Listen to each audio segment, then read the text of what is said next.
Techie R.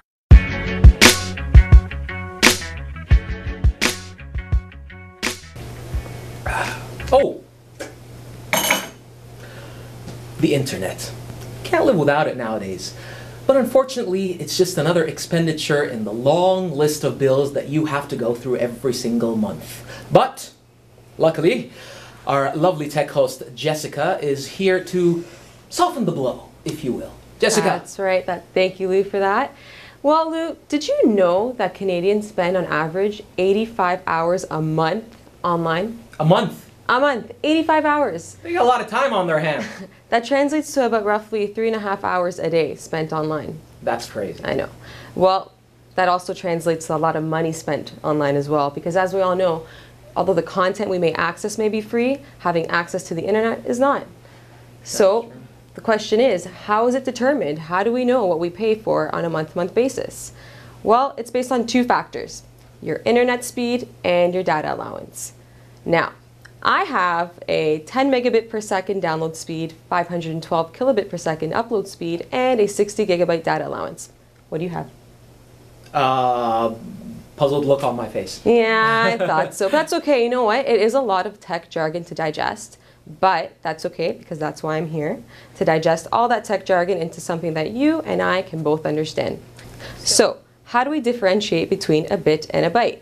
Well, they're both units of measure in terms of data. But a bit is a measurement of data in terms of the speed in which it is transferred. So for example, if you're downloading a song, it may be transferred at 2 megabits per second. Make sense? Yeah, so that's how fast you get that song, for example. Exactly. Okay, yes. I'm with you. Yes. So a byte, on the other hand, is basically a unit of measure in terms of the size of the actual data packet itself. So for example, a song is roughly about 4 megabytes in size. Oh, okay. Makes All sense. right. Awesome. Okay, so say for example your internet service provider gives you a data bucket of 60 gigabytes. So this is my wonderful data bucket. Very All right. So there's two ways that you can consume this data. Downloading and uploading. So downloading. Do you know what downloading is? Well, I'm sure you're going to tell me. I will tell you. So there's often this misconception that downloading only means when you save content from the internet onto your computer. But that's actually not the case. Downloading is basically any point where you're taking content from the internet and consuming it, not necessarily saving it onto your computer. So that includes surfing the internet, or even downloading music and putting it onto your iPod. So something like that. I'm sure everyone knows an iPod looks like, but hey. And uploading, on the other hand, is basically extracting information from your computer and putting it on the internet. Are you a gamer, Lou? Oh, am I? Yes. Yeah?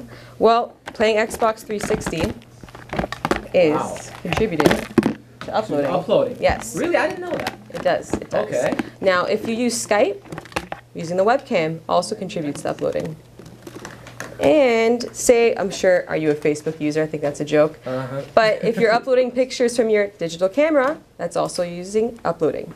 So eventually, with all this downloading and uploading, you're going to get an empty data bucket. Wow. And then what happens? You pay overage fees.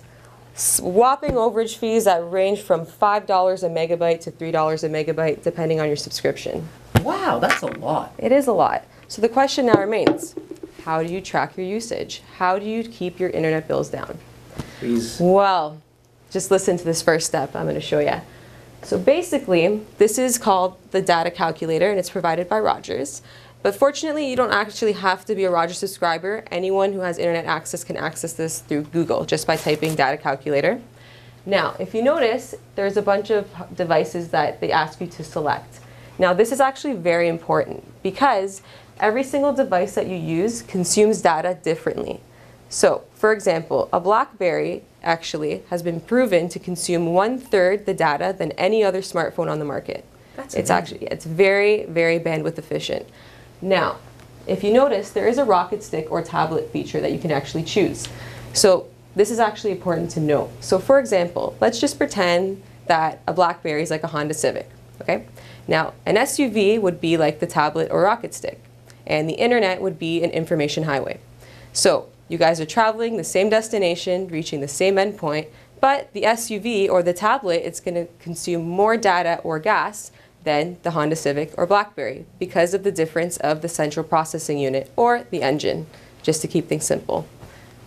Okay. I'm Following with you. me? Yeah, Following I'm with me? you. All I'm right. with you, barely. Okay, so we're going to find out how much data does Lou really need on a month-to-month basis. Okay. What kind of phone do you use? BlackBerry, of All course. Support local. Okay, Yeah. so if you notice, you can actually change these statistics in accordance to either a monthly basis, a weekly basis, or a daily basis. That's amazing. So let's just go by a monthly average, okay? Okay. So how many emails would you say that you've sent or received? Ooh, I would say 20 a day, so that's 200, let's say 600. Okay, let's do that. And, all right, I'm a little bit off, but All right, that's cool. That's 1,000. let's just That's do that. Very Okay. popular this month. All right. Now, obviously, not all of these different criteria are going to apply to you, so that's fine. If it doesn't, skip over. Okay, web pages. I'm sure you use the internet to browse on the web. Yes. Okay, so how many would you say? And it's kind of hard, actually. It's funny that they put this up because we don't actually sit there and count. Okay, I've went on 6 websites today. You know, like it's kind of odd, but you know, just a ballpark figure. Okay. How far does it go?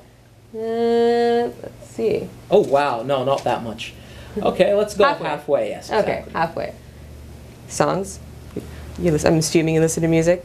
You mean legally purchase Yes. off the internet? Yes, of course. of course. Yes, a couple of albums. All right, let's go halfway.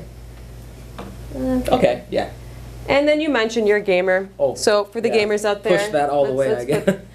let's put it halfway. Let's just Okay. let's be a little bit more realistic there.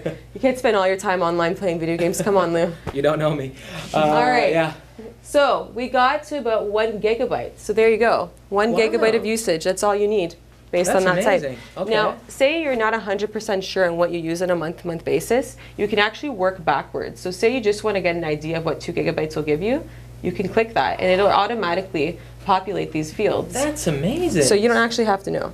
So It's it not a tells big you based on how much usage Right. as well. Okay. Exactly. That's really exactly.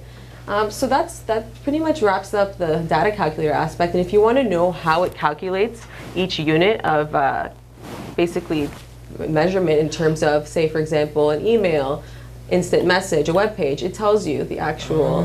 Okay. Tells you where, version. it shows you the method to the madness, basically. Okay. There you go. There you go.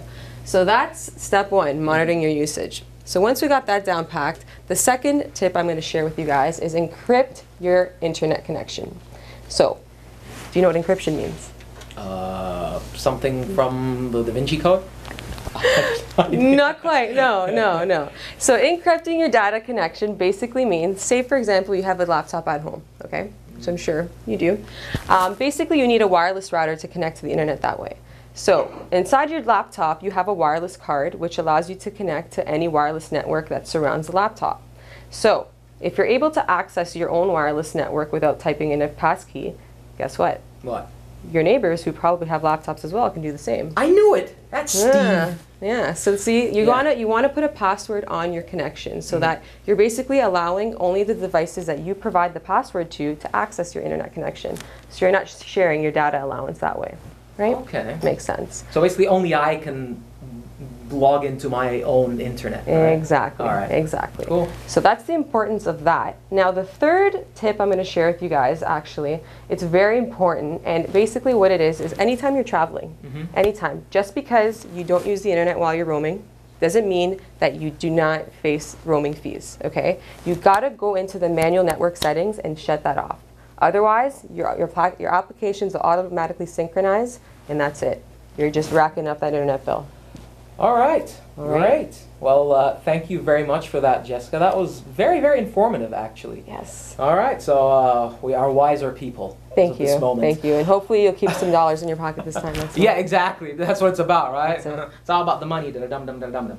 So there you go. That's how you can save a quick buck on your internet bills. And don't go anywhere because more to come right here on Tech ER.